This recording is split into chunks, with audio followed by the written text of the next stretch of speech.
It is a Saturday in October. You are standing at the kitchen island of a house you bought 10 years ago in your life. The island is 9 feet long. It cost more than your father's first car. You have never used the second sink built into it.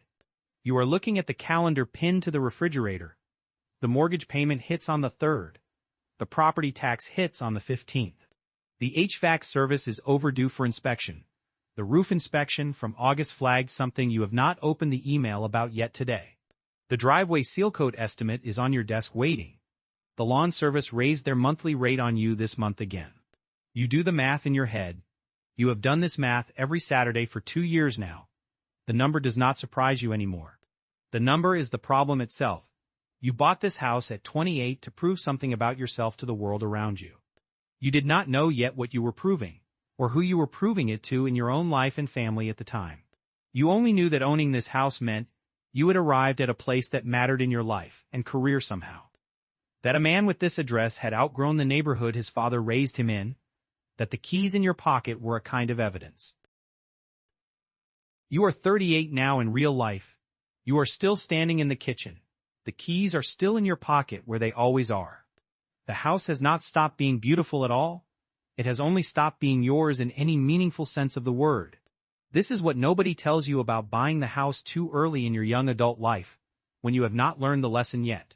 The house does not become an asset at all. The house becomes a landlord, and the rent is paid in years of your life. You signed the papers on a Thursday. You picked up the keys on a Friday. You moved in on a Saturday with 3 friends. 2 pickup trucks, and a confidence that felt, for the first time in your entire life, geographically anchored to a specific place. The house was 4,200 square feet, 5 bedrooms, a study, a bonus room, 3 bathrooms, a garage built for 2 cars, and a backyard with a small slope that the listing called park-like in the property description that drew you to the house initially. You walked through every room, that first night with a glass of cheap champagne, and an unfamiliar feeling in your chest that night. You had bought a future for yourself. The future was big enough to walk through with your own 2 feet on the wooden floors. Your parents drove down on Sunday to see the new house. Your father walked the property line slowly the way men of his generation walk land. He did not say much during the property walk. At dinner that night, he asked you what the monthly payment was for you. You told him the monthly amount. He paused before he spoke again. He said, "That is a lot of house," in a careful voice. He said it carefully, the way a man says a thing he has already decided not to say twice in his lifetime to his own son. Your mother said the kitchen was beautiful when she walked into it. She ran her hand along the counter the way she might touch something in a museum that she did not own herself but loved looking at very much. You felt for a moment like the son of a king. You did not know yet that the house would teach you slowly that you had not bought a kingdom in any real meaningful sense at all. You had bought a meter that runs, whether you are home or not, running constantly all day every day all year long forever. That first month, 3 of the rooms were empty. You and your wife, recently married, had only enough furniture for 2 rooms. The bedroom and the living room only. You said you would fill the rest of the rooms gradually over time together as a couple. No rush, you said to her then. We have a lifetime ahead of us together to figure all of this out at our own pace. The phrase felt true that night when you said it to her. It would become true in a way you did not intend at all. You parked both cars in the garage that first weekend in the house. You would not park a single car in the garage again. For the next 9 years of your life living inside this house, with all of its many corners and unused rooms quietly waiting. It is a Tuesday in March. You are in a meeting at work that afternoon. Your wife sends you a photograph of the ceiling. In the upstairs guest bathroom of your house, there is a brown stain spreading outward from the light fixture on the ceiling above. The stain is the shape of a fingerprint, and it is growing visibly larger right in front of your eyes on the phone screen. The contractor comes on Thursday morning to inspect the damage. The diagnosis is the master shower upstairs that has been failing slowly. The membrane has failed somewhere inside the floor. Water has been moving through the floor for an unknown amount of time. The repair requires opening the ceiling completely, replacing the subfloor entirely, removing the master shower upstairs, and rebuilding all of it again. The estimate from the contractor is $11,000 total cost. You ask about insurance coverage for the damage to your house repairs. He says insurance does not cover slow leaks at all. Slow leaks are considered a maintenance issue, and the homeowner pays for them. You did not know there was a difference between a fast leak and a slow leak at all up until this very moment in life. You learn this distinction on the same afternoon. You learn that maintenance issues live in your name forever as a homeowner now. You write the check for the contractor that day. You tell yourself this is what owning a house is supposed to be like, right? A house is a thing that occasionally needs $11,000 to function properly throughout the year, on a regular ongoing basis always. You will recover from this financially. You will rebuild the savings account you depleted to pay for this expense. You are still early years. The work takes 6 weeks to complete entirely.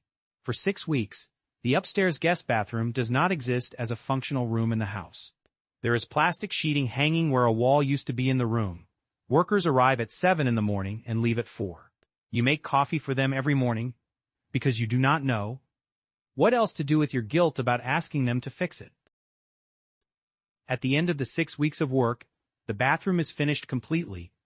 It looks exactly like it looked before the work started. You stand in the doorway one Saturday morning and notice that you cannot see any evidence of the $11,000 at all. The work is invisible to anyone who looks at the room now. That is the first thing you learn about owning a big house at all. The most expensive work is the work. Nobody can see it all looking from the outside or inside the house in any meaningful way.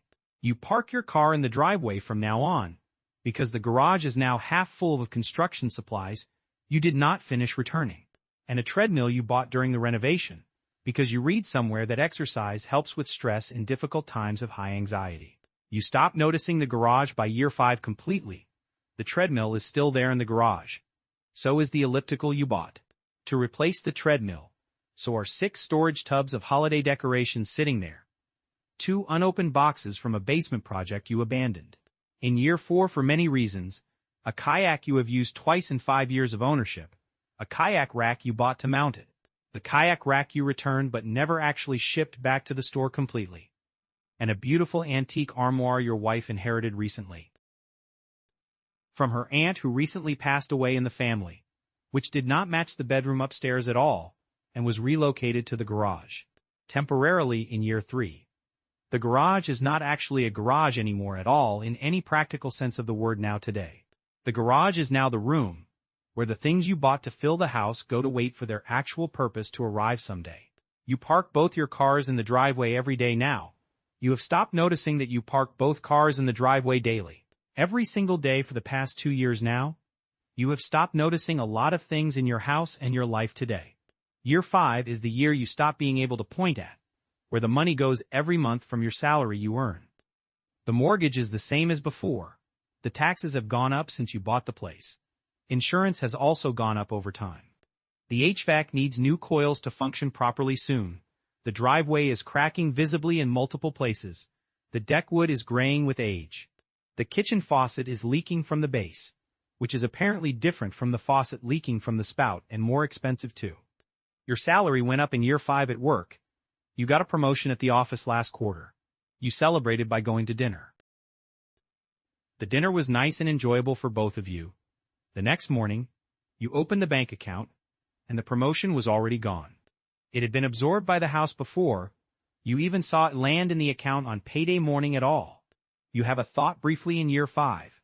You have it on a Sunday morning, while pressure washing the driveway by yourself outside the house, which is a chore the previous owner did not warn you about, which is a chore you did not know existed before you owned a driveway before this property purchase.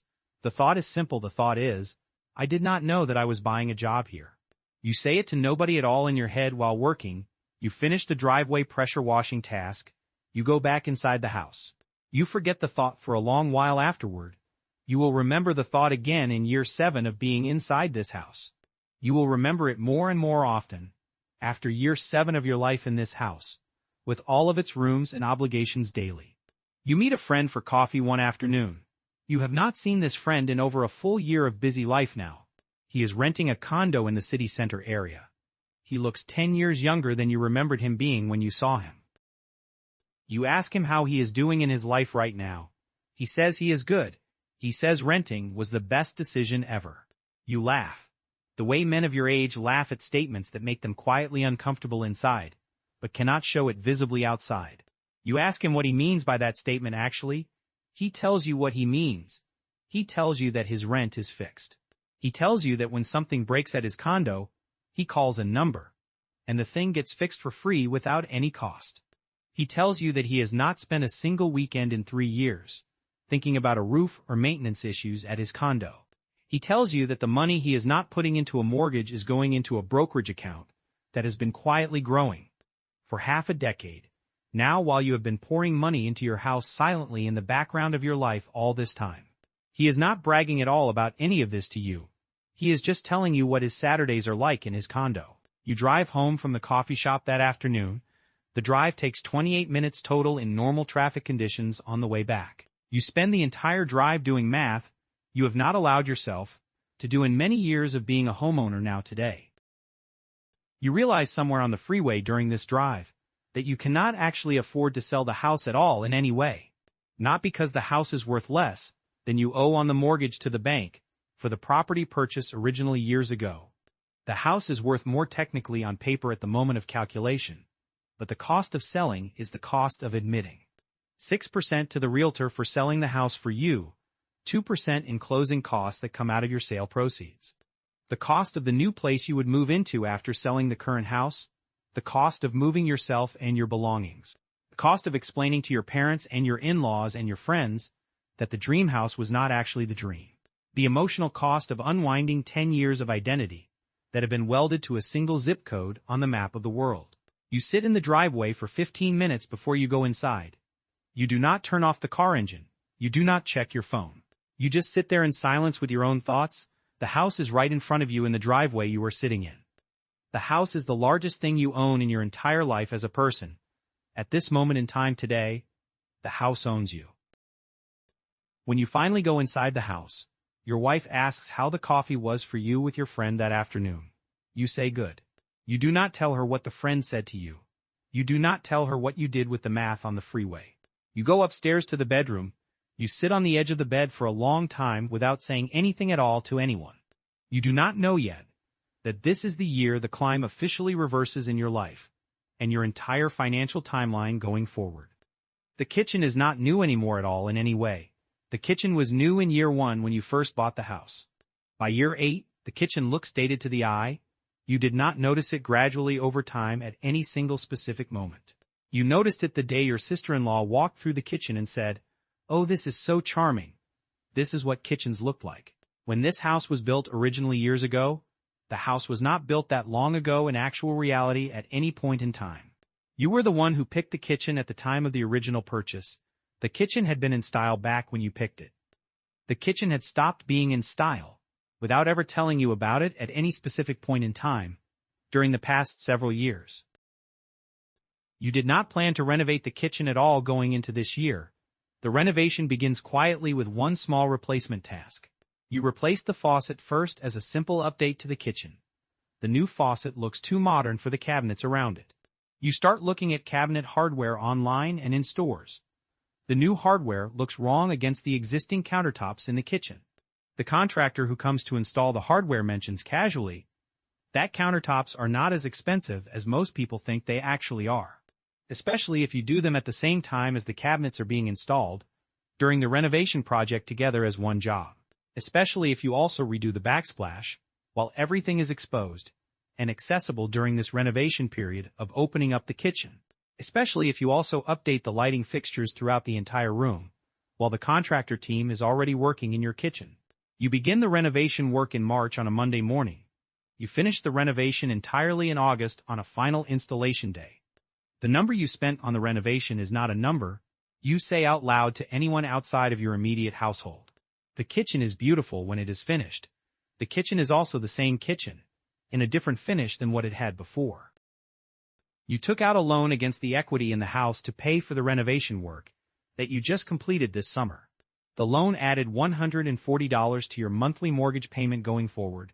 You will pay $140 monthly for the next 7 years of your life, paying it down every single month, without missing any payments at all in that period. You stand in the new kitchen one evening in September after dinner. Your wife is making pasta on the stove for the family. The kitchen smells beautiful with the cooking pasta and herbs filling the entire space. You feel something you did not expect to feel. You feel like a man who just paid $40,000 to feel exactly the same way he felt 1 year ago in the old kitchen. The thought from year 5 returns to your mind again.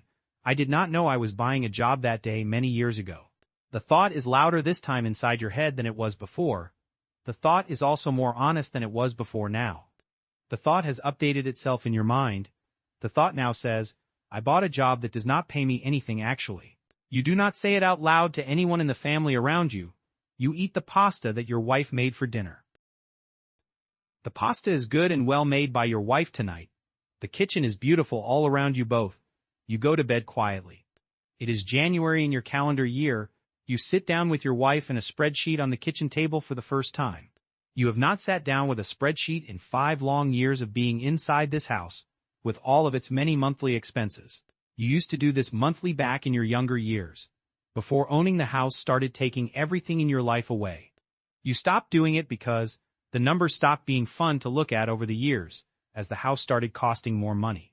You go through it all together as a couple at the table, the mortgage payment, the taxes, the insurance, the HVAC service contract, the lawn service that comes weekly, the pool service because in year 4 you put in a pool that you use 8 times a year, the pest control that comes quarterly, the gutter cleaning that happens twice yearly, the window cleaning because the windows are too tall for ladders, the chimney sweep that comes once a year, the driveway sealing that happens every 2 years, the roof inspection that is mandatory yearly, the septic pumping that is required every 3 years, the propane refill for the outdoor kitchen, which you use twice this entire year.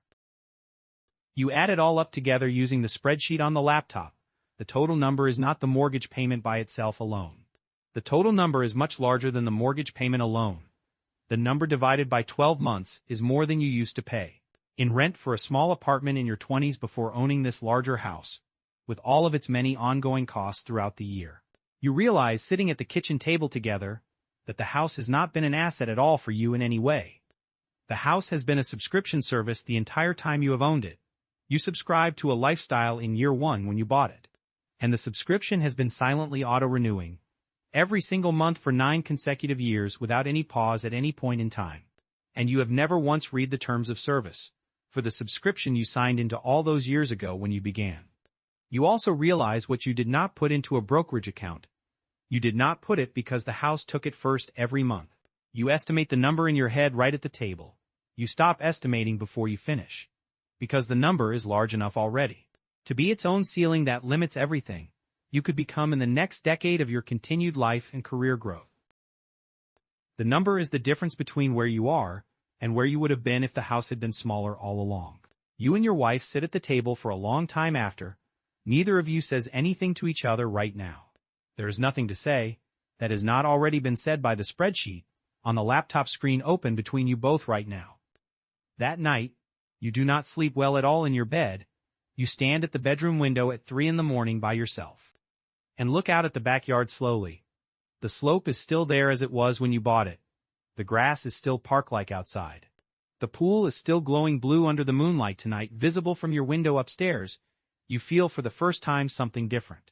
That you are looking at the inside of a beautiful cage you built around yourself with the keys to this very house in your hand. It is October in the calendar year now today. You are at the kitchen island again in your house this Saturday morning at home. The island is still 9 feet long as it always has been. The second sink is still unused after all these years of owning it. The mortgage payment is still due on the 3rd of every month, as it has been for the past 10 years of your ownership. You do not run the math this Saturday morning at all. You have run it enough Saturdays already in the past 2 years of this. You stand at the island instead this morning, and you let yourself say in your own head the sentence you have been avoiding for years. I bought a house that requires me to remain the version of me who could afford it on the day I signed the papers. The sentence is the problem at the core of everything. The sentence is also the diagnosis that you have needed for many years. You are no longer the man who signed the mortgage at 28 years old in your life. The man at 28 wanted to prove something important to himself and others. The man at 38 does not want to prove anything anymore at all in his life right now. The man at 38 wants quiet in his life. He wants smaller spaces around him. He wants Saturdays that do not start with obligations to a structure in his life, But the man at 38 cannot have those Saturdays without first paying the cost of the man at 28. And the cost is enormous for him to pay now. The cost is the social explanation to family and friends and everyone who knows. The cost is the equity you locked into the walls instead of investments that could have grown over the years for your future. The cost is 10 years of compound interest you did not collect because you were paying interest to the bank instead every month. You think about your father who came to visit you 10 years ago. You think about how he asked you on that first Sunday what the monthly payment was for the house you had just purchased back then in your life, when you were 28 years old. You think about the careful way he said, "That is a lot of house," in his quiet voice, that Sunday so many years ago now. You did not understand the carefulness of his words then at the time of his visit. You understand it now as a grown adult man. He was not warning you on that Sunday so many years ago. He was telling you something he had figured out himself the long way, and could not figure out how to translate it quickly enough for the version of you that already had the keys in his pocket. You stand at the island this Saturday morning today. The October light comes through the window into the kitchen warmly on your face. The kitchen is beautiful as it has always been since the day you first walked in. The kitchen has always been beautiful, in fact. The kitchen was never actually the problem here in your life. The problem is the lesson nobody told you about big houses at all. They are not actually assets at all as you were led to believe. They are agreements you sign yourself into for many years ahead. You agree when you sign the papers to remain a particular kind of man, for a particular number of years going forward in life. You agree to keep earning at a particular level forever ongoing. You agree to keep the lifestyle inflated to match the address you chose. You agree to let a building set the lower bound of who you are allowed to become in the rest of your continued life. The agreement is invisible to most observers from the outside. The agreement is also enforceable every single month without any exception ever made. The enforcement happens every single month on the 3rd of every month, when the payment leaves your account whether you have grown or not. You and your wife sit at the kitchen island together in November of this year. You are both holding warm coffee in your hands. Neither of you is looking at a phone right now at all. You have been talking about the house for 6 straight weeks now together. She says it first to you out loud in the kitchen. She says, "I think we should sell the house and move on now." The sentence sits in the air between you both for a long moment afterward. You do not answer the sentence immediately at all today. You let the sentence she said be real to you in this moment. Then you nod slowly while looking at her across the island. You feel something release in your chest that you did not know was being held inside of you for many years up until now. You feel something else too at the same time as the release. Something quieter than the release. A small grief inside you for someone. The grief is not for the house itself at all in any way. The grief is for the version of you who needed to buy it. The man at 28, who thought owning a big house was the same thing as building a big life for himself going forward. You will list the house in the spring of next year. You will take a smaller place than this one to live in next. You will lose money on the sale technically, when you account for the renovations, and the maintenance and the opportunity cost over the years. You will not lose your Saturdays anymore at all from this point forward. That trade finally is the trade you understand fully now today. The garage, when you start emptying it, eventually takes 3 full weekends of work. You find things you forgot you owned over the years.